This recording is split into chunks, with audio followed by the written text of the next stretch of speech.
ఇత్తడి, రాగి, ఇనుము అన్నీ క్లీనింగ్ అన్నట్టు ఈరోజు.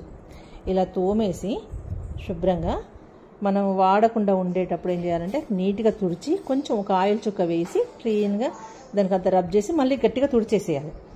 ఎప్పుడో ఒకసారి వాడుతున్నాం అనుకున్నప్పుడు.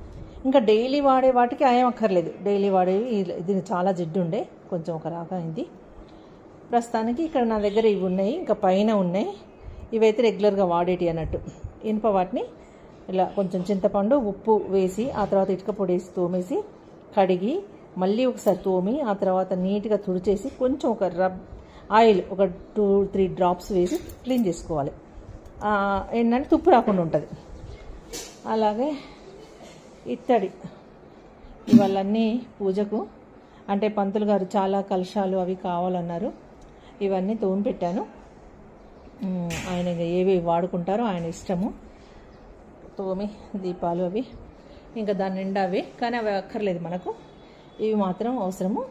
కొన్ని నిత్య దీపారాధన కోసం వాడేటి అవి ఎలాగో బయటనే ఉన్నాయి. అవి ఇంకా మిగతా తీయలేదు. ఇలాంటివి ఇంకా 2-3 బ్యాగులు నిండున్నాయి మనకు. ఇత్తడి సామాన్లు, రాగి సామాన్లు, వెండి సామాన్లు ఇంకా అవసరం లేదు. ప్రస్తుతానికైతే ఇక్కడ కొన్ని ఇలా తోమి పెట్టుకున్నాం. ఇంకా ఆరిపోతే ఒక కవర్లో వేసి పెడతా, పూజకి యూజ్ చేస్తారు. ఇంకా పంతులు గారు ఎన్ని అవసరం ఉంటే అన్నీ అవి వాడుకుంటారు. చాలా అవసరం ఉంటాయంట అందుకని. Okay friends, bye.